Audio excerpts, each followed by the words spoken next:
The night of the Frost Gala was never merely a celebration of the winter solstice. It was a curated exhibition of aristocratic coldness, a social ritual where the temperature of the air often dropped well below the freezing point of the River Thames.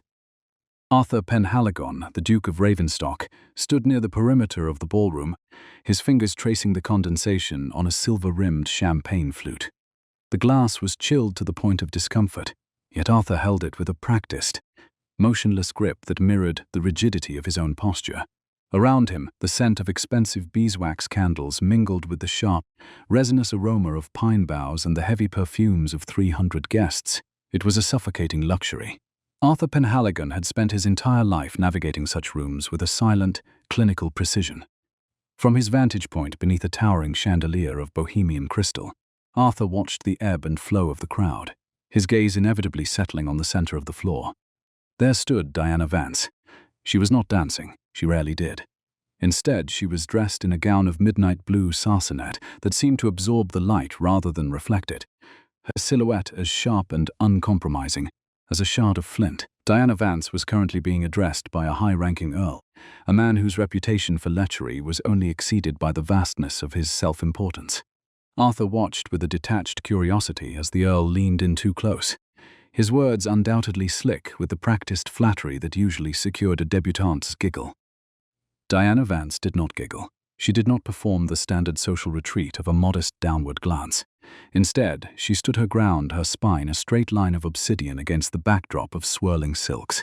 Even from 20 paces, Arthur Penhaligon could see the precise moment Diana decided to dismantle the man.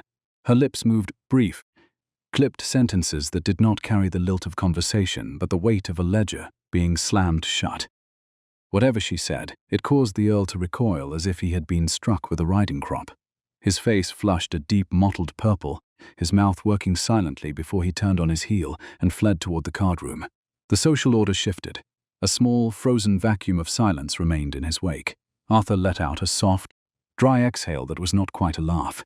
He turned to his companion, a younger Marcus who was watching the exchange with wide, terrified eyes. The voice of Arthur Penhaligon, when it came, was a low rumble, stripped of any warmth but possessing the undeniable authority of his rank. He shook his head slowly, the amber light of the candles catching the hard angles of his face. It was a beautiful face, though one that had forgotten how to look at the world with anything other than suspicion. Arthur watched Diana Vance turn away, her expression one of utter, terrifying competence, and he allowed himself a moment of rare public derision. "God help the man who marries her," Arthur Penhaligon remarked, his tone carrying just enough to be heard by those standing nearest. The words felt like a finality, a sentence passed upon a woman who refused to play the game by the established rules. He saw several men nod in fervent agreement, their eyes reflecting a shared fear of a woman who could see through their pretenses as easily as one looks through a window pane. Arthur did not see Diana Vance flinch, for she did not, but he did see her head turn slightly, her gaze catching his for a fraction of a heartbeat. Her eyes were not hurt, they were calculating, as if she were taking his measure and finding him lacking in some essential, structural way. 1 week later, the memory of that night felt like a fragment from a different life. Arthur Penhaligon sat in the library of his townhouse in the capital, the room smelling of old leather, cedar, and the sharp, metallic tang of cold ink. The morning light was grey and weak, filtering through the tall windows to illuminate the dust motes dancing over the heavy oak desk. Across from him sat Barnaby Finch, a man who had served as the Ravenstock solicitor for 30 years and whose face currently resembled a crumpled piece of vellum. Barnaby Finch did not look at the Duke. He looked at the Ravenstock ledger, a thick, terrifying volume that lay open between them like a wound. Arthur watched the solicitor's hand. It was a weathered hand, spotted with age, and it trembled slightly as it turned a page of the legal documents. The silence in the room was absolute. It was a physical weight. Arthur Penhaligon could feel the cold seeping through the floorboards, despite the fire crackling in the hearth. He knew what was coming before Barnaby Finch spoke. He had known since his father's funeral, but he had hoped for a miracle, a hidden investment, a forgotten annuity, anything that would keep the ancestral lands from the precipice. "I am afraid the situation is more dire than we initially calculated, Arthur," Barnaby Finch murmured, his voice barely rising above the hiss of the logs in the fireplace. He tapped a finger against a specific clause in a legal codicil, his touch lingering on the ink as if he could erase the numbers by sheer will. Your late father was creative with his borrowings. He did not merely gamble with the rents. He bartered the absolute bedrock of the inheritance, the very essence of the estate. Every acre of Ravenstock land, from the northern pastures to the timber stands in Durham, has been used as collateral for debts that were never intended to be repaid in coin. Arthur Penhaligon felt a slow, numb sensation spreading through his chest. The house was bleeding. He reached out and pulled the Ravenstock ledger toward him, the weight of the book straining his wrists. It was a massive thing, bound in scuffed calfskin that had begun to peel at the corners, the smell of damp parchment and old glue rising from its pages. As he opened it, he noticed the physical state of the record. The spine creaked in protest, and the ink on the older entries had faded to a ghostly brown, while the newer debts were recorded in a sharp, aggressive black. He leaned closer, his eyes scanning the columns with the intensity of a man looking at a death warrant. The handwriting of his father was a chaotic, flamboyant scrawl that often bled across the lines, a visual representation of the man's reckless disregard for the future. Arthur compared it to the neat, tiny notations made by the estate clerks, a battle between order and ruin. He traced a line of compounding interest that had grown like a canker over the last 5 years. The math was brutal. It was a calculated murder of a legacy. He saw the names of creditors he recognized, and then he saw the one that appeared with haunting frequency. Geoffrey Vance. It was not a name associated with the peerage's grandest houses, but with the ruthless wealth of the merchant gentlemen who were slowly buying the world. Geoffrey Vance holds nearly 80% of the debt. Your Grace, Barnaby Finch continued, finally looking up with eyes full of a weary compassion. Geoffrey Vance is a man of singular ambition. He has no interest in foreclosing for the sake of the money. He wants the status that only a marriage alliance can provide. He has issued a formal ultimatum through his own counsel. Geoffrey Vance will forgive the entirety of the debt, return the deeds to the Ravenstock lands in perpetuity, and provide a substantial settlement for the restoration of the manor. But the price is specific. He requires a union between his house and yours. The hand of Arthur Penhaligon tightened on the edge of the desk, the wood grain biting into his skin. He was trapped. He did not need to ask which daughter Geoffrey Vance intended to trade for a dukedom. There was only one daughter of age, one daughter whose reputation was as formidable as her father's ledgers. He thought of the midnight blue sarcenet gown. He thought of the sharp obsidian spine and the way the ballroom had fallen silent when she spoke. Most of all, Arthur thought of his own voice, echoing in the halls during the gala, sentencing himself with a joke he no longer found funny. "God help the man who marries her," Arthur Penhaligon whispered to the empty room, the words tasting like ash. He looked at Barnaby Finch, who only nodded once, a gesture of grim confirmation. The solicitor pushed a single sheet of parchment across the desk, the formal proposal of marriage, already signed by Geoffrey Vance and awaiting the Ravenstock seal. It was not a request, it was a surrender. If Arthur refused, the bailiffs would be at the doors of Blackwood Manor by the spring thaw, and a line of dukes stretching back 400 years would end in a public auction of their very memories. Arthur Penhaligon picked up the heavy silver pen, the weight of it feeling like a leaden bar in his hand.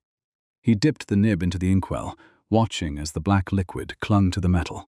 There was a frantic part of him that wanted to throw the ink against the wall, to scream at the ghost of his father for such a profound betrayal. But he was a Penhaligon, and a Penhaligon did not show emotion when the ledgers were in the red. He showed only the cold, unbreakable resolve that had built the house in the first place. He signed his name, Arthur Penhaligon, Duke of Ravenstock, with a hand that did not shake. The ink was dark and wet, glistening under the grey morning light. As Arthur watched it dry, he realized that the temperature of his life had just changed irrevocably. He was no longer a man of choice. He was a steward of a ruin, tied by law and debt to the one woman in England he had publicly vowed to avoid. Arthur Penhaligon thought of the Frost signet, the heavy family ring that sat in a velvet-lined box in his safe, and wondered how it would look on the hand of Diana Vance. The Duke stood up, the chair scraping against the polished floor with a sound like a stifled cry. Arthur walked to the window, looking out at the streets of the capital, where the first flakes of a new snow were beginning to fall.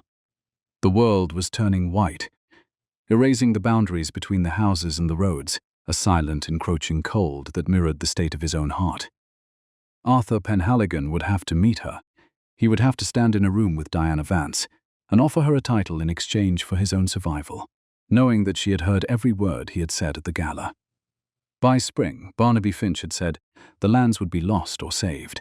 Arthur leaned his forehead against the cold glass of the window, his breath blooming in a small translucent cloud. He was a man of logic, a man of ledgers and law, yet in that moment, Arthur Penhaligon felt a strange, superstitious dread. He had mocked her strength, her sharp tongue, and her refusal to be a quiet thing. Now, he was walking into a marriage where her strength was the only thing that could keep his world from collapsing. Arthur closed his eyes, the image of Diana's dark, calculating gaze burned into the back of his lids. God help the man indeed, he thought, as the first true blizzard of the year began to settle over the city. The carriage ride to the Vance estate was a study in psychological friction, the wheels of the ducal brougham grinding against the city's slush with a sound like bone on stone. Arthur Penhaligon sat in the shadows of the velvet interior, his gloved hands resting motionless on his knees. He did not look out at the passing townhouses, nor did he check the heavy gold pocket watch in his waistcoat. He was a man suspended in a state of absolute frozen crisis, waiting for the moment the frost would finally shatter the glass. Arthur was about to enter a house built on trade, to save a house built on blood. The irony was a bitter, metallic taste in the back of his throat. When the carriage finally lurched to a halt before the Vance residence, a structure that screamed of new wealth with its honest cornices and too bright masonry, Arthur felt a surge of cold resolve. He stepped out into the biting air, the wind tugging at the hem of his heavy wool coat.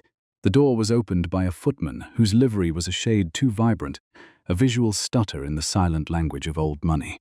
Arthur was led through a hallway that smelled of expensive beeswax and imported citrus, past paintings clearly chosen for their price tags rather than their history. It was a world of surfaces, and Arthur Penhaligon was the latest acquisition intended for the mantelpiece. Geoffrey Vance was waiting in a parlour that overlooked a meticulously groomed, if currently frozen, garden.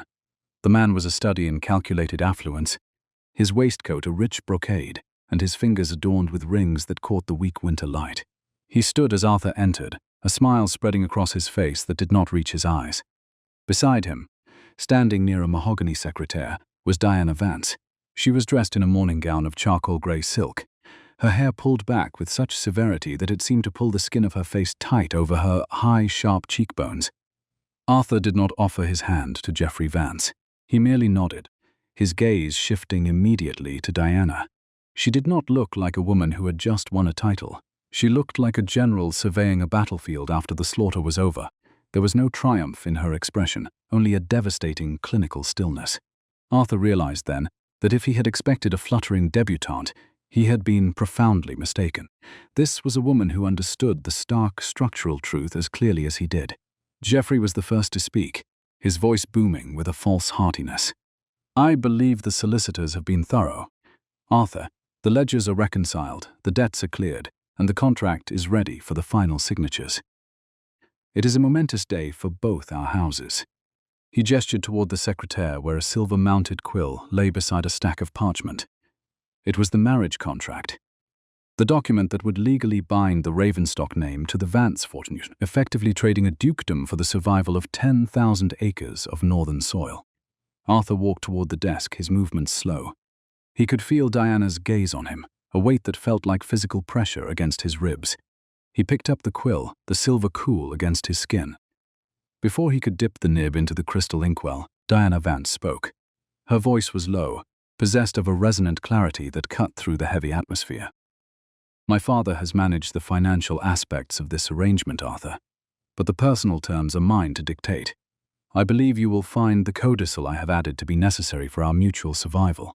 Arthur paused, the quill hovering. He turned to look at her, his brows drawn together in a silent question. Diana did not flinch. She stepped forward, her silk skirts whispering against the carpet like dry leaves. She reached out and tapped a specific paragraph at the bottom of the second page. I require a term of 1 year, she murmured, her eyes locked on his.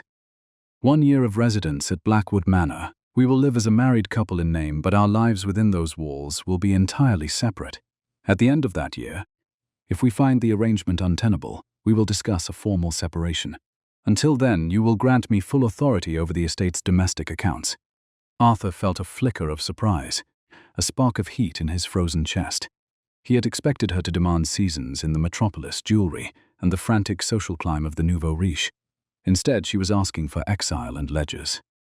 She was asking for the one thing he assumed she would hate, the cold, isolated reality of his ancestral home. He looked at Geoffrey Vance, who was staring at his daughter, with a mixture of confusion and suppressed fury. It was clear the merchant had not been part of this negotiation. Diana was playing a game of her own, one that involved a clean break from her father's shadow. Arthur looked back at the woman who would be his duchess. Diana was watching him, her lips pressed into a thin line. He remembered the words he had spoken at the gala, the derision, the public shaming. He realized now that she wasn't just marrying him to save a reputation. She was marrying him to secure a fortress of her own, and she intended to use his name as the walls. It was a trade based on autonomy rather than affection. He found himself respecting the cold logic of it. "God help the man who marries her," Arthur whispered, though this time the words were not a mockery, but a realization of the challenge he had accepted.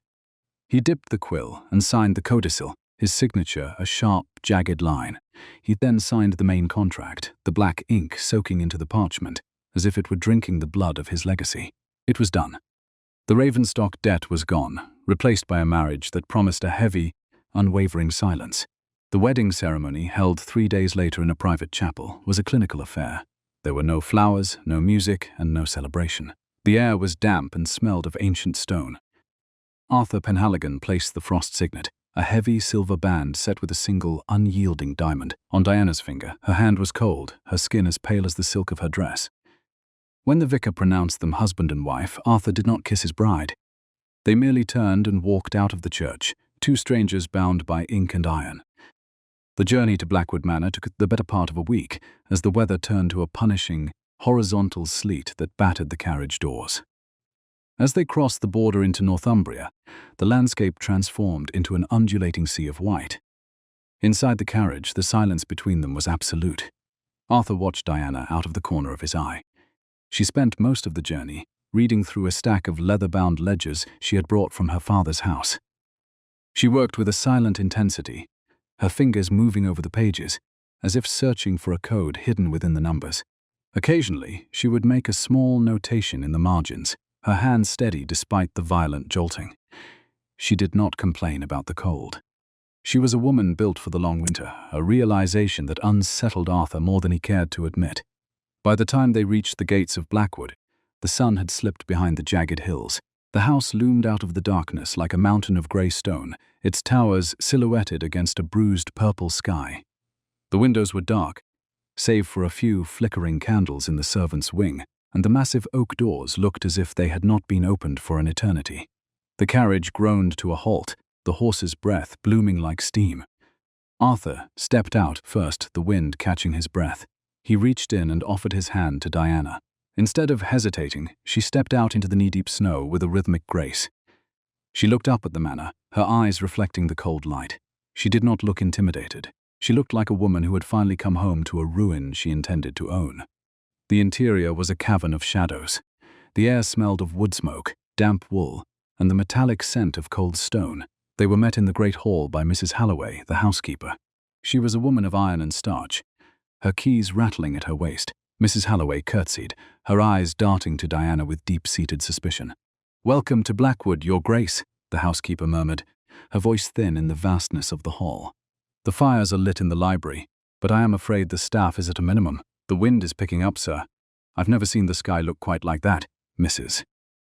Halloway handed Arthur a heavy ring of iron keys, the metal freezing to his touch. He felt the weight of the house settle onto his shoulders. Arthur turned to Diana, who was removing her gloves, her gaze fixed on the soot-stained fireplace. "You should go to your rooms, Diana," he said, his voice hollow. "Mrs. Halloway will see that you have everything you need. The storm will be on us within the hour. We will be trapped here for days, perhaps weeks." Diana Vance looked at him then, her eyes unreadable in the candlelight. She did not move toward the stairs. Instead, she walked to the center of the hall, her silk skirts dragging across the flagstones. "I do not require your direction, Arthur," she said, her voice quiet. "I came here to work, not to hide. If we are to be trapped, then let us be trapped with the truths of this house. Tomorrow, I expect the Ravenstock ledger to be delivered to the library. If the foundation of this house is broken, then we shall spend the winter mending it. Diana turned and walked toward the stairs, leaving Arthur standing alone.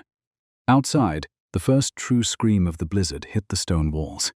The wind howled through the chimneys and rattled the windows, a sound like 1,000 voices. Within minutes, the world outside the manor ceased to exist, erased by a wall of white that sealed the exits. Arthur Penhaligon stood in the dark, listening to the house groan under the encroaching ice. He looked up at the silhouette of Diana as she disappeared into the shadows, and he realized with a jolt of sudden clarity that the man who had mocked her in the ballroom was long dead. In his place was a man trapped in a tomb of his own making, with a woman who held the only light. Tell me, as the snow begins to settle over Blackwood, have you ever found yourself trapped in a situation where the person you most underestimated became your only lifeline? I am curious to know from which corner of the world you are listening tonight as we wait for the first thaw. The third night of the great blizzard brought a silence to Blackwood Manor that was more deafening than the wind. It was a heavy, suffocating quiet that seemed to press against the limestone walls, a cold that ignored the thick velvet curtains and seeped into the marrow of the house. Arthur Penhaligon lay in the dark of his master's suite, listening to the rhythmic, ghostly ticking of the long case clock in the corridor. He could not sleep. The weight of the Ravenstock ledger, which he had handed over to Diana, with a mixture of exhaustion and silent mockery, felt like a physical burden on his chest. He kept seeing the way her fingers, pale, slender, and seemingly fragile, had gripped the heavy leather cover as if she were taking hold of the very throat of his legacy. He rose from his bed, the floorboards groaning in a low, agonizing protest under his weight. He did not call for a valet. The staff were huddled in the warmth of the lower kitchens, and Arthur had no desire for witnesses to his restlessness. He pulled on a heavy dressing gown of quilted silk, the fabric cool and slick, and picked up a single silver candlestick. The flame flickered, casting long, distorted shadows against the damp-stained wallpaper as he made his way toward the library. He told himself he was going to retrieve a book, perhaps a volume on agricultural reform, to drown out his thoughts, but his feet moved with a different purpose. He was drawn to the one room in the house where the light of his family's ruin was being examined by a stranger. When he reached the heavy oak doors of the library, he saw a sliver of amber light bleeding onto the dark floorboards of the hallway. He paused, his hand hovering over the iron handle. The scent of wood smoke and old parchment reached him first, followed by a sound that was entirely out of place in a house of mourning, the rapid, rhythmic scratching of a quill against paper. It was a precise sound, devoid of hesitation. Arthur pushed the door open, the hinges giving a soft, oiled click that felt like a violation of the room's sanctity. Diana Vance did not look up. She was seated at the massive mahogany desk, her figure enveloped in a shawl of thick, cream-colored wool that made her look small against the towering bookshelves. The library was a cavern of shadows, the only illumination coming from a cluster of candles that were burning low, their wax pooling like spilled milk on the green felt of the desk. In front of her lay the Ravenstock ledger, flanked by half a dozen other volumes she must have pulled from the lower shelves. She was working with a terrifying, clinical focus, her spine as straight as a soldier's, her eyes darting between the columns of figures with the intensity of a hawk. Arthur stood in the doorway for a long moment, watching the way her hand moved. It was not the handwriting of a lady of leisure. She did not use the loopy, ornamental script taught to debutantes to record their social engagements. Her movements were sharp, efficient, and possessed of a technical grace that Arthur had only ever seen in the most senior clerks of the Bank of England. He walked closer, his slippers silent on the threadbare Persian rug, until he was standing just behind her shoulder. "It is 3 a.m, Diana," he said, his voice a low rumble that seemed to vibrate in the cold air. She did not startle. She merely finished the line she was writing, the nib of her pen leaving a final, decisive dot of ink before she turned her head. Her face was pale, the dark circles beneath her eyes the only evidence of her exhaustion, but her gaze was as sharp as a needle. "Interest does not sleep, Arthur," she replied, her voice steady and devoid of the performative softness he had come to expect from women of her station. "And neither, it seems, did your father's creditors." Arthur leaned over the desk, his gaze falling on the ledger. He expected to see the chaotic scrawl of his father's debts, but instead he saw a transformation. Diana had inserted slips of fine vellum between the pages, each one covered in her precise analytical handwriting. She had reorganized the chaos into a logical structure, grouping the debts by interest rate, maturity, and the specific parcels of land they encumbered. She had found errors, compounding mistakes that had been ignored for a decade, and had struck them through with a single brutal line of red ink. "You are correcting the Ravenstock records," Arthur murmured, a strange, prickling sensation rising in the back of his neck. It was not merely that she was literate in the way of business, she was fluent in it. She saw the bones of the thing where he had only seen the ghost.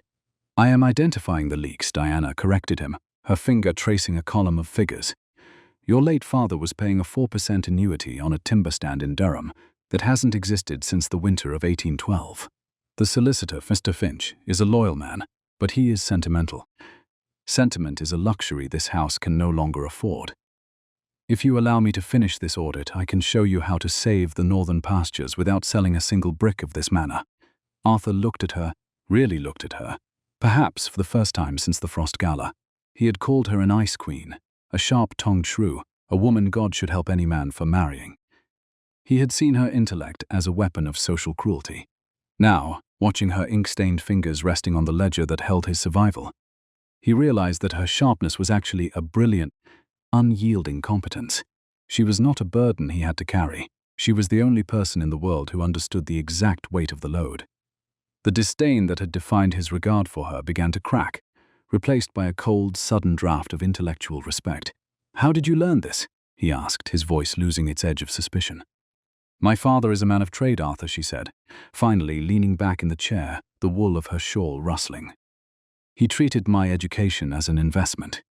While other girls were learning to embroider roses onto silk, I was learning the physics of the wool market and the legalities of maritime insurance. He wanted a daughter who could manage his empire, not just marry into someone else's. He didn't realize that in giving me the tools to serve him, he was also giving me the tools to leave him." She looked back at the ledger, a small, weary smile touching the corners of her mouth. "You think this marriage was a sentence passed on you, Your Grace. But for me, it was a purchase of silence. At Blackwood, I can be the auditor I was meant to be without the noise of the ballroom telling me to be quiet." Arthur reached out, his hand hovering over the desk before he pulled it back. He felt a sudden, sharp pang of shame for the words he had spoken in London. He had mocked her for being a woman of choice, never realizing she was a woman of labor. He looked at the Ravenstock ledger again, and for the first time in years, the numbers didn't look like an executioner's blade. They looked like a puzzle. "Continue," Arthur said the word, a quiet command that held more respect than any formal apology. "I will bring more wood for the fire. If we are to stay awake, we might as well be warm while we dismantle the ruin." The shift in the library's atmosphere lasted until the small hours of the morning, when the blizzard outside reached a new, terrifying crescendo. The wind had ceased to howl, it now roared, a continuous thrumming vibration that shook the very foundations of the manor. Inside the library, the air grew thick with the smell of old dust and the scent of the dying fire. Arthur was standing by the tall windows, his hand resting on the freezing glass, watching the way the snow piled against the panes like a rising tide. Suddenly, a sound like a gunshot echoed through the room. It was not a sound of the wind, but a sharp, splintering crack that came from high above their heads. Arthur spun around, his eyes darting to the ceiling. The Library of Blackwood was an ancient structure, built with heavy oak beams that had held the roof for 2 centuries. But the weight of 6 feet of packed snow was a force of nature they had underestimated. "Diana, get away from the desk," Arthur shouted, his voice cutting through the roar of the storm. He saw the movement before he heard the next snap. A section of the ornate plaster molding near the north wall began to crumble, sending a shower of white dust onto the carpet. Above it, one of the secondary support timbers was bowing under the immense pressure, the wood groaning like a living thing in pain. Directly beneath the sagging beam was a mahogany cabinet, the repository for the Ravenstock family archives, containing original charters and deeds dating back to the 14th century. Diana did not run for the door. Instead, she bolted toward the cabinet. "Diana, no." Arthur lunged for her, his heart hammering against his ribs. He saw her reach the cabinet, her hands frantic as she gripped a heavy, iron-bound chest that sat on the top shelf. It was the chest of the first Duke, the very heart of their lineage. The ceiling gave way with a sickening wet thud. A mass of lath, plaster, and a heavy splintered timber came crashing down in a cloud of grey debris. The room was suddenly filled with the suffocating smell of lime and ancient earth. Arthur was thrown backward by the force of the air, his vision obscured by a thick veil of dust. For a heartbeat, there was a terrifying absolute silence. "Diana!" Arthur's voice was a ragged scream. He scrambled through the wreckage, his hands tearing at the chunks of plaster. He found her pinned near the edge of the desk. She was slumped against the mahogany, the iron-bound chest clutched to her chest like a shield. A heavy piece of the fallen timber had caught her across the shoulder and arm, pinning her skirts to the floor. Arthur heaved the wood aside with a strength born of pure, cold terror. He knelt beside her, his hands trembling as he brushed the white dust from her face. Her eyes were closed, her breathing shallow and ragged. The front of her grey silk dress was torn, and he could see a dark, spreading stain of crimson against the pale fabric of her sleeve. "Diana, look at me," he whispered, his fingers finding the pulse at her throat. It was fast but steady, she moaned, her eyes fluttering open, reflecting the guttering candlelight. She looked dazed, her gaze wandering to the wreckage before settling on the chest she still held.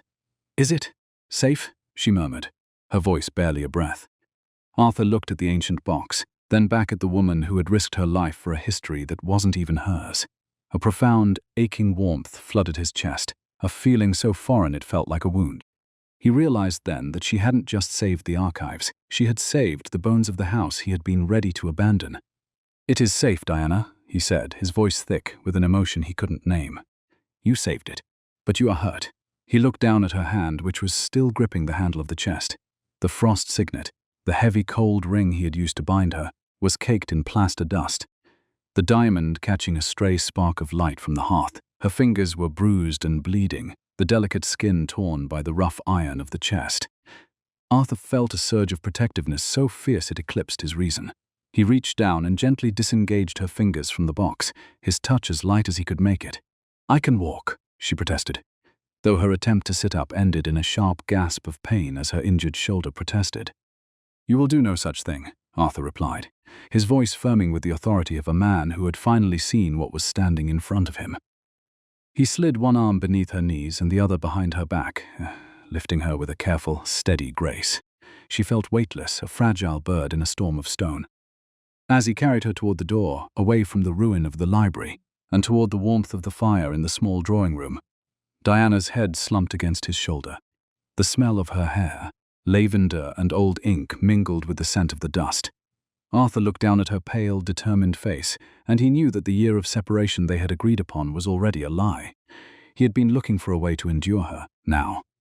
He was terrified of the thought of losing her. He realized that the man who had harmed her in the ballroom was not just a fool, but a ghost. He carried her into the drawing room, the fire still burning in a low amber glow. He laid her gently on the settee, his eyes never leaving hers. The storm outside continued to rage, sealing them into a world of two. But for the first time, Arthur Penhaligon didn't feel trapped. He felt like he was finally standing on solid ground. "Tell me," as the dust settles in the ruined library and the first sign of blood stains the silk, "have you ever realized that the person you were prepared to tolerate was actually the only one capable of holding up your world? I am listening for your thoughts from your corner of the world tonight, as the blizzard claims the night." The fire in the drawing room crackled with a low, rhythmic intensity, casting long, amber-hued shadows across the heavy velvet draperies that had seen better centuries. Arthur Penhaligon moved with a quiet, focused urgency that felt entirely at odds with the Duke, who had stood so clinical and detached in the metropolitan ballrooms. He had placed Diana Vance on the settee, a piece of furniture upholstered in a faded brocade that smelled faintly of cedar and forgotten summers. The room was small, more intimate than the cavernous hall, and for a moment, the only sound was the hiss of the logs and the distant roar of the wind against the manor's stone exterior. Arthur did not call for Mrs. Halloway. There was a strange, possessive instinct in his chest that demanded he be the one to tend to the damage. He returned to her side with a warm basin of silver, the water within it, steaming slightly, sending curls of translucent vapor into the chilled air. Beside it sat a small crystal jar of lavender-scented salve and a roll of clean linen bandages retrieved from the apothecary cabinet in his father's old study. Arthur knelt on the rug at Diana's feet, the movement practiced and humble. He set the basin on a low stool, the metallic clink of the silver against the wood, sounding like a definitive period at the end of a long, exhausting sentence. He looked at Diana, who was leaning back against the cushions, her face pale and etched with a fatigue that no social mask could hide. "You must let me see the shoulder, Diana," the Duke requested, his tone dropping to a register of softness that would have been unrecognizable to his peers. He reached out, his fingers hovering near the torn silk of her sleeve. The sarcenet was ruined, shredded by the rough timber of the library ceiling, and the dark stain of blood had begun to stiffen the fabric. He saw her flinch, not from pain but from the sudden, unshielded proximity. Diana did not pull away. She watched him with eyes that were no longer calculating but strangely hollow, as if the ceiling's collapse had finally broken through the fortress of her composure. She allowed him to peel back the ruined silk, her skin appearing like porcelain against the harshness of the debris. The wound was a long, jagged graze across the curve of her shoulder, the edges angry and red, though the bleeding had slowed to a sluggish crawl. Arthur dipped a piece of linen into the warm basin, the water turning a pale, translucent rose as he pressed it against her skin. "I misread the ledger of your character," Arthur murmured, his eyes fixed on the task. He spoke to the middle distance, his words aimed at the space between them rather than her face. "In the capital, I saw only the sharp edges. I saw a woman who used her wit to humiliate men who were already small of spirit. I thought you were a creature of vanity and ice, Diana. I said those words at the gala because I was afraid of the truth you represented. The truth that a woman could be more than a silent ornament." He paused, the damp linen resting against her shoulder as he looked up at her. The exact temperature of silence in the room shifted then. It was no longer the cold silence of strangers, but the weighted silence of two people who had finally recognized the raw framework beneath the skin. Arthur's hands, usually meant for the reins of a horse or the cold signing of deeds, were steady as he applied the lavender salve. The scent was sharp and clean, cutting through the smell of plaster dust and wood smoke. "I am the steward of a ruin, Diana," Arthur continued, his voice steady but possessed of a profound, suppressed grief. "I have spent every waking hour since my father's funeral terrified that I would be the one to let the Ravenstock line vanish into the mud of Northumbria. The debts were a weight I couldn't carry alone, and yet I resented you for being the one sent to help me bear them. I mocked the man who would marry you because I knew, even then, that I was not man enough to handle your strength. I was a ghost of a duke, hiding behind a title while you were saving my archives from the dust." Diana let out a breath, a sound that was half sigh and half shudder. She looked down at his hands, watching the way he wrapped the linen bandage with the meticulous care of a bookbinder. "You were not the only one wearing a mask, Arthur," she said, her voice catching on the rough edges of her own exhaustion. "My father did not raise a daughter, he raised an asset. I learned the ledgers and the laws because I knew that without them, I would be nothing more than a line item in his own grand tally of success. I feared being erased by a husband. I feared that if I showed any softness, the world would rush in to fill the silence with their own demands." She reached out with her uninjured hand, her fingers grazing the sleeve of his dressing gown. It was a small, tentative gesture, the weight of her touch almost imperceptible. "In the library tonight, I didn't save those chests for the sake of the Ravenstock name. I saved them because they were the only things in this house that felt real. They were the bones of a history that hadn't been bartered away yet. I didn't want to see you lose the only thing you had left, that wasn't owned by a man like Geoffrey Vance." Arthur leaned his forehead against the edge of the settee for a fleeting second, the heat of the fire warming the back of his neck. The admission felt like a physical release, a mending of a structure that had been leaning for far too long. He finished the bandage, tucking the end of the linen securely into the wrap. He did not pull away immediately. He stayed there, knelt before her, the basin of cooling water a silent witness to the alliance that had formed in the wreckage. "We are trapped by the blizzard, Diana," Arthur said, his gaze finally meeting hers. "But we are no longer trapped by the lies we told in the city. If we are to survive the spring, we must do so as partners, no more separate leaves within these walls. I want you at the desk with me. I want the sharp edges of your mind to guide this house out of the red." The storm outside seemed to exhale then, the wind dropping to a low whistle as the first light of a grey winter dawn began to bleed through the edges of the curtains. The transition from winter to the first hints of a thaw came with a sound that Arthur had forgotten during the long weeks of isolation, the sound of water. It began as a rhythmic dripping from the stone eaves, a steady, persistent cadence that spoke of the ice finally yielding to the sun. The great drifts of snow that had buried the lower windows began to recede, revealing the mud-slicked earth and the grey, skeletal branches of the oaks. Inside Blackwood Manor, the clinical coldness had been replaced by a tentative warmth. Arthur and Diana spent their days in the drawing room, the Ravenstock ledger open between them on the low table, their heads bent together as they navigated the labyrinth of the family's survival. It was on one of these mornings, when the sun was strong enough to cast pale squares of light onto the carpets, that the silence was broken by the grinding of carriage wheels on the wet gravel. Arthur stood from the desk, his hand instinctively moving toward the hilt of the letter opener. He walked to the window, pulling back the velvet to see a black brougham coming to a halt before the manor steps. The man who stepped out was a study in predatory elegance, dressed in midnight black wool. He carried a cane with a heavy silver head, a lion's paw clutching a pearl, which he used to tap the stone steps with a rhythmic, demanding precision. Arthur felt a cold jolt of recognition. It was Quentin Thorne. Quentin Thorne did not wait for an invitation. He pushed past the servants with a disdainful flick of his gloves, his cane clicking against the flagstones of the great hall with a sound like a countdown. By the time Arthur reached the doorway, Quentin was already standing in the center of the hall, his gaze sweeping over the soot-stained walls with undisguised contempt. "A charming ruin, Ravenstock," Quentin drawled, his voice a smooth tenor that seemed to coat the air with grime.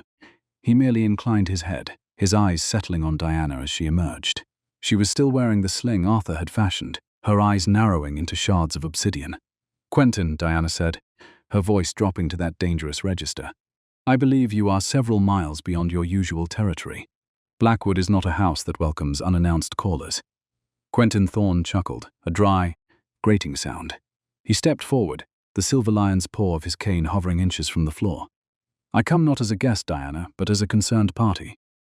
I have been reviewing certain agreements your father made before this unfortunate union was finalized. It appears there is a prior debt, a commitment of a much more personal nature, that was not fully disclosed to the Duke." He looked at Arthur with a sneer. "The Ravenstock name may be old, but it is also impoverished.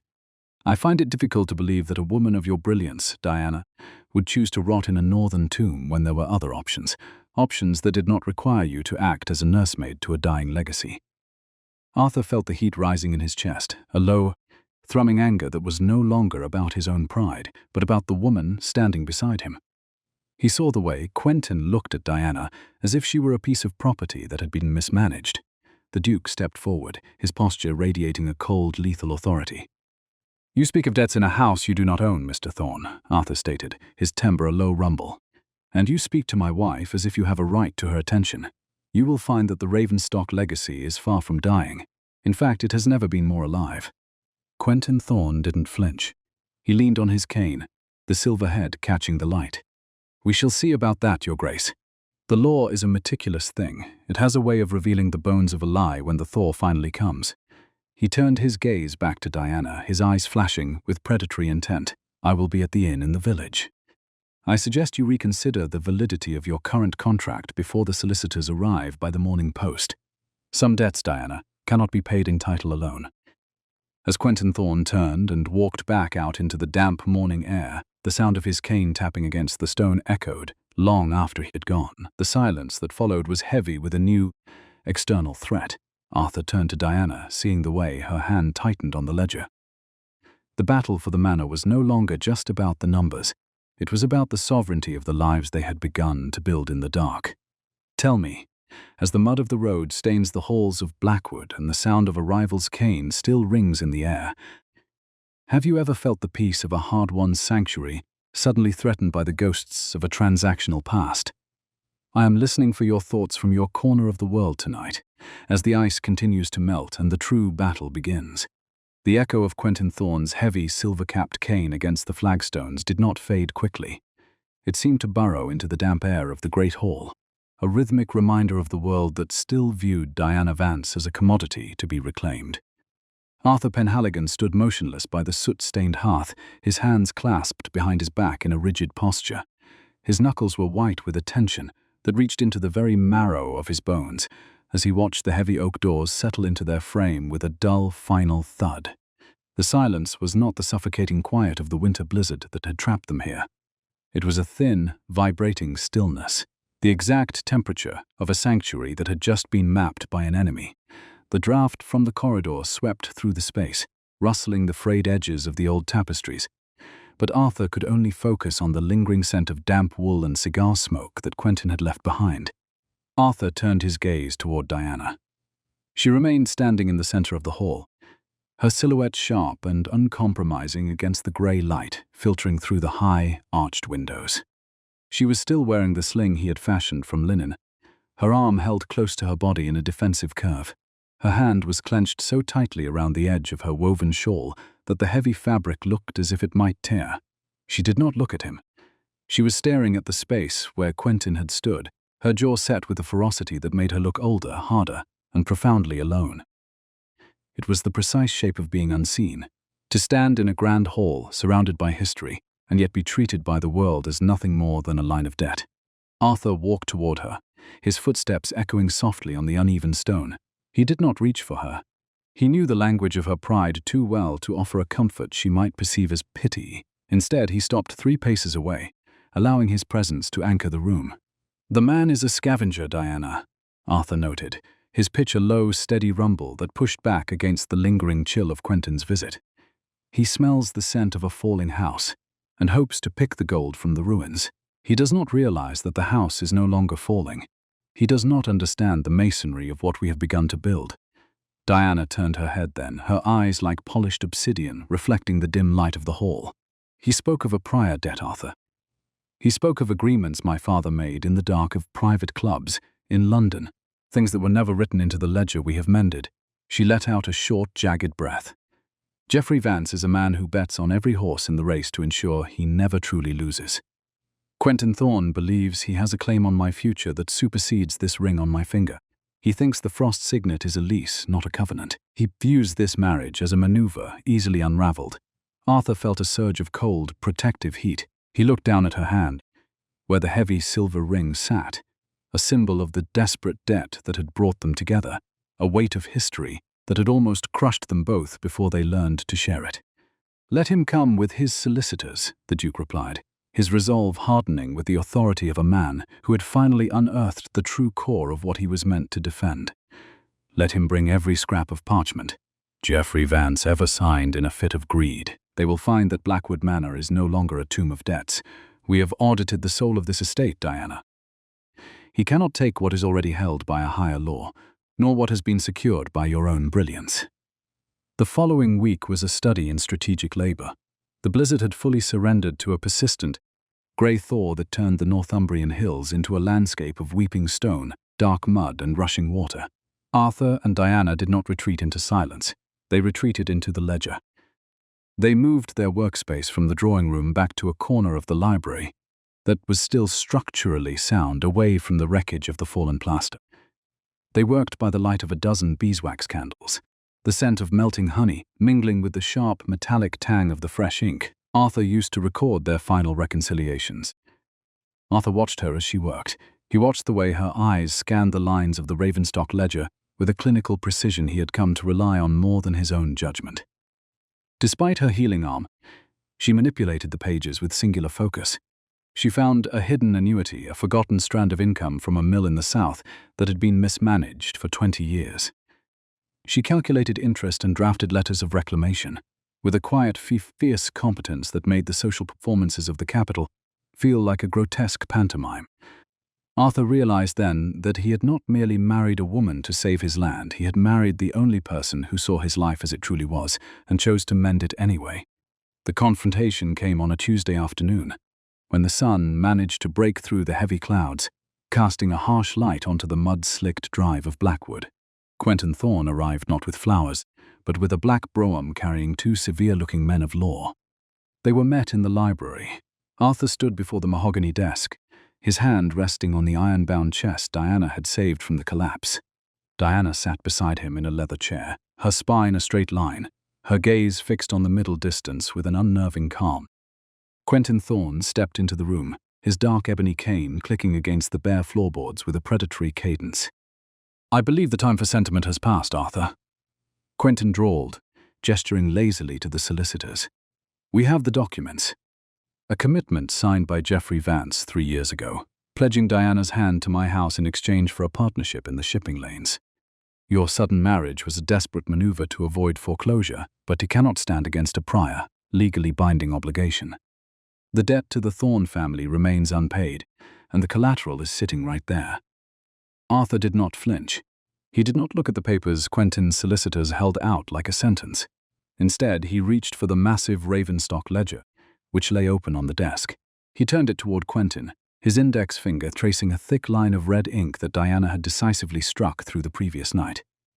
"You speak of debts, Mr. Thorne," Arthur said, his voice possessing the exact temperature of a winter frost. "But you forget that a debt is only as strong as the ledger that holds it. My wife and I have spent the entirety of this punishing winter auditing the foundation of this estate. We have discovered that your shipping partnership was built on a series of fraudulent valuations of northern timber stands that were already collateralized to my father decades ago." He paused, letting the silence in the room thicken until it felt like a physical weight pressing against Quentin's chest. "In short, Quentin, your claim is based on a lie, obscured by deliberate mismanagement. If you press this suit, I will file a countersuit for recovery of the interest you extracted from my family under false pretenses for a decade. I have the evidence. Diana found it buried in the margins of a record you arrogantly assumed was forgotten."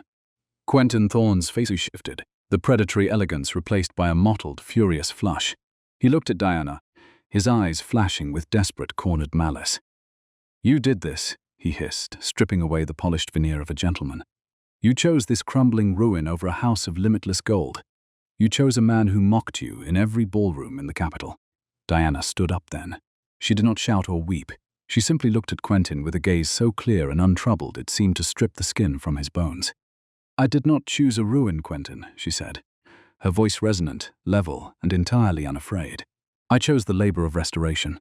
I chose a man who learned to see the foundational truth instead of the mask. You see me as a mere entry in a ledger of asset, a figure to be traded to settle a sum. Arthur sees me as the foundation, and a foundation cannot be reclaimed by a scavenger." The departure of Quentin Thorne and his legal retinue was a rapid, quiet affair, marked only by the harsh scraping of boots on stone and the sound of carriage wheels sinking deep into the soft, yielding mud of the drive. As the black brougham disappeared past the rusted iron gates, the suffocating tension that had held the manor for weeks finally dissolved. Arthur turned to Diana, who was still standing by the great oak desk. She looked exhausted, the adrenaline fading to leave her pale, her shoulders finally losing their rigid defensive curve. But there was a profound peace in her expression he had never seen before, a sense of deep, unshakable belonging that was not tied to a contract. The following morning, the first true day of spring arrived in a way that had nothing to do with the numbers on a calendar. Arthur woke to the sound of birdsong, a frantic, joyful twittering in the eaves that cut brilliantly through the grey, heavy silence of the dawn. He rose and walked to the window, seeing the first delicate points of vivid green pushing tenaciously through the black, sodden soil of the garden. The air that drifted through the cracked pane was no longer biting. It was soft, smelling intimately of wet earth, clean rain, and the distant promise of primroses. He found Diana in the library. She was standing by the tall windows, bathed in the soft and morning light, looking out at the gardens where the skeletal oaks were beginning to show the faintest haze of new life. She had removed her sling completely, her arm moving with a tentative but healing grace. Arthur walked toward her, the silence between them no longer a wall but a shared, comfortable expanse. He reached into the deep pocket of his waistcoat and pulled out a small, velvet-lined box. "The Frost signet was a ring of debt, Diana," Arthur murmured, his words a low, steady whisper against the morning light. He took her left hand, where the heavy silver band still sat like a cold shackle. "It was a ring meant to bind a stranger to a ruin. It represented the man I was when I arrogantly thought God needed to help any man who married you." He gently slid the heavy silver signet from her finger. Arthur opened the velvet box to reveal a new band, a delicate ring of solid gold. Its surface was expertly engraved with a subtle crown of primroses that wound around the metal like a living vine. It was not a ring of obligation, it was a ring of choice. "This is the primrose band," Arthur murmured.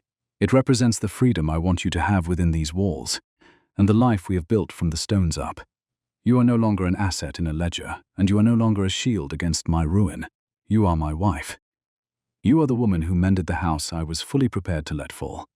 He slid the gold band onto her finger. It fit perfectly, the warm metal immediately catching the pale spring sun. Diana looked down at the ring, her breath catching in a soft, genuine sound of wonder. She traced the tiny, meticulously engraved petals with her thumb, her eyes filling with a luminous light that had nothing to do with the sharp edges of the winter they had survived. She looked up at him, and for the first time since the night of the Frost Gala, the distance between them was entirely gone. "By spring," she whispered, her voice carrying the quiet triumph of a long-fought battle, "the man who married me doesn't need God's help, Arthur. He only needs to stay." Arthur pulled her close, his arms wrapping around her with a fierce, protective and devoted strength.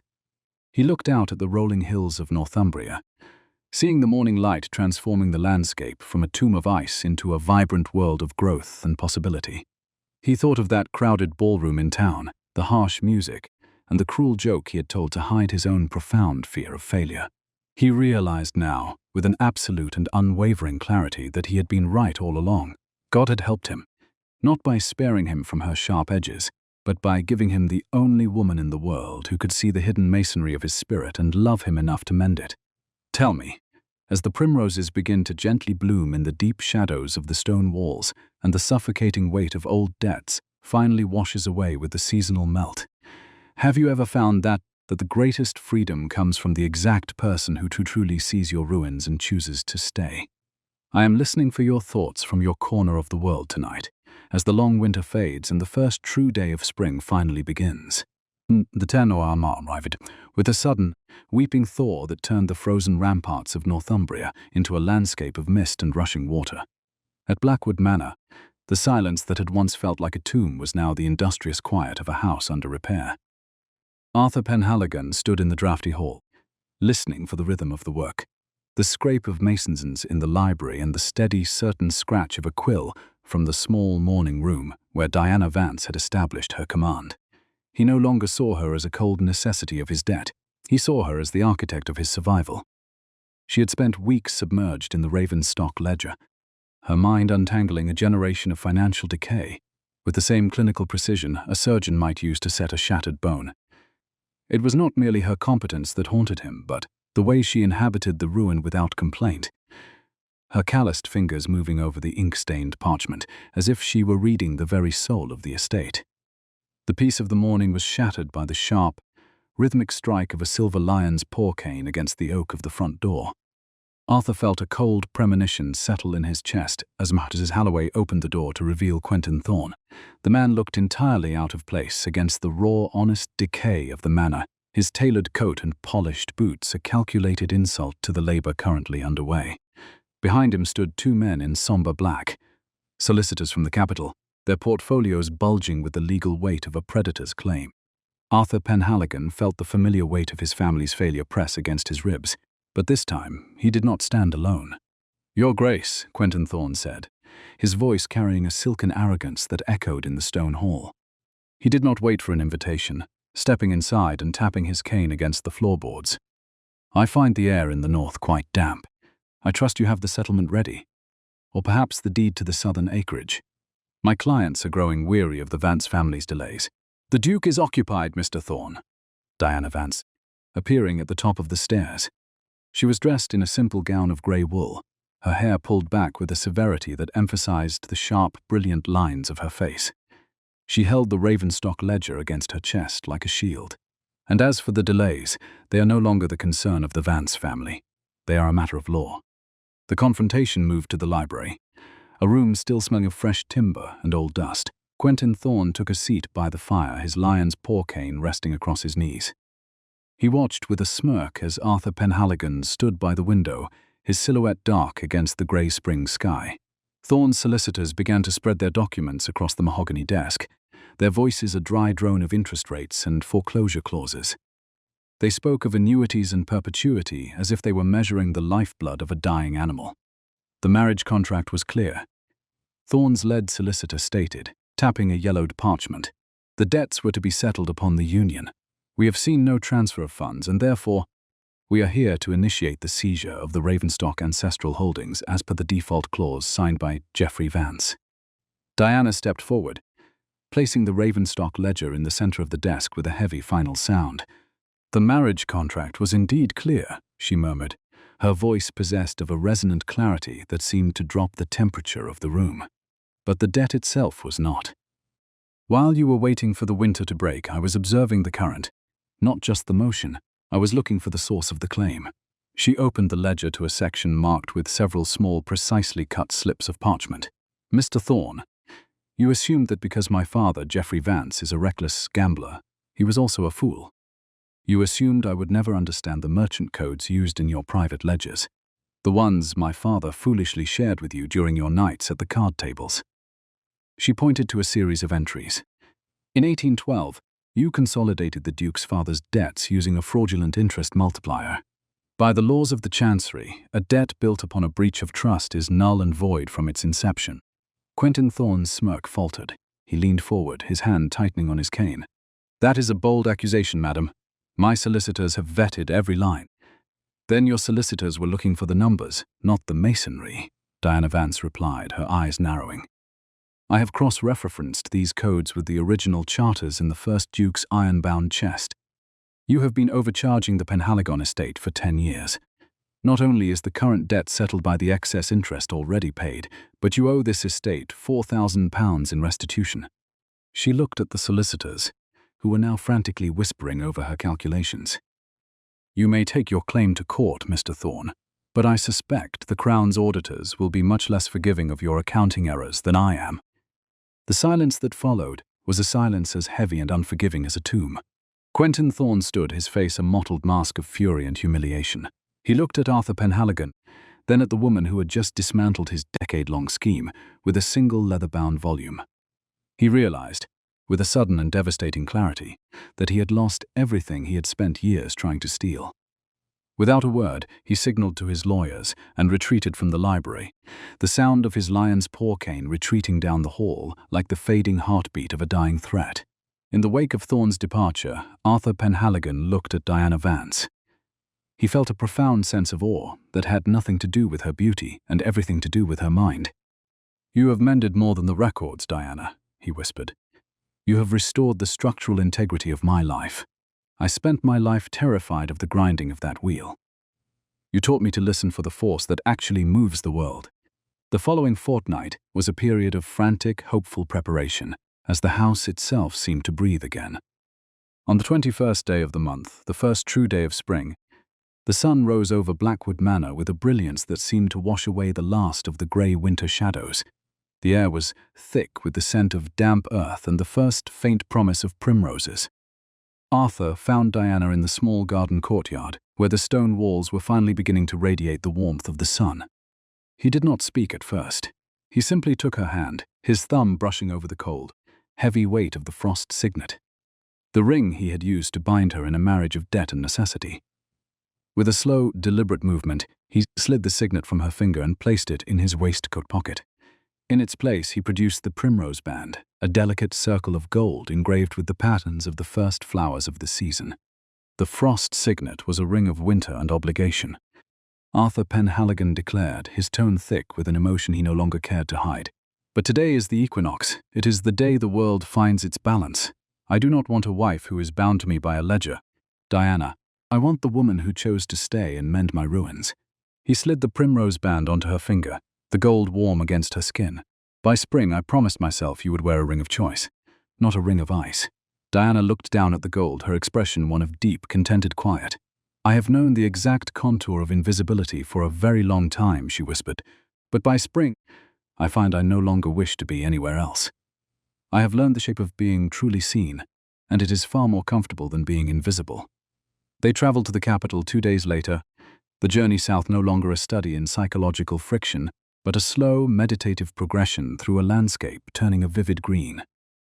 When they finally arrived, the city was in the grip of the social season, and the rumor of the Duke's ruin had become the primary currency of every drawing room.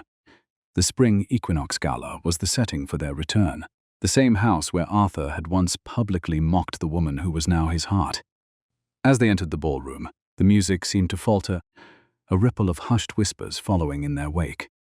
Arthur saw Geoffrey Vance standing near the refreshment table, his face a mask of confusion and relief. He saw the gossips who had laughed at his cruel joke months before.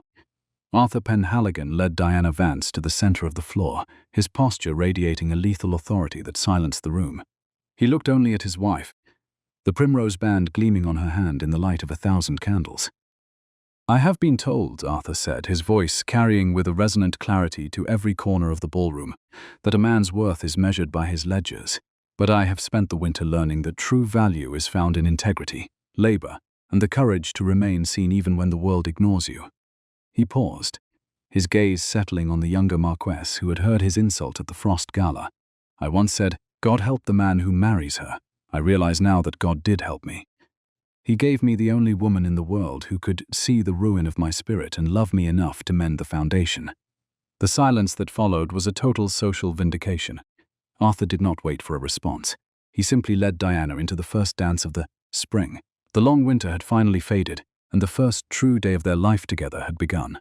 "Tell me," as the scent of primroses fills the air, and the weight of the old world finally dissolves into a memory, "have you ever realized that the greatest victory is not in winning a battle, but in finding the person who makes the peace worth keeping?" I am listening for your thoughts from your corner of the world tonight as we celebrate the restoration of the soul. From which corner of the map are you listening to the sound of the thaw?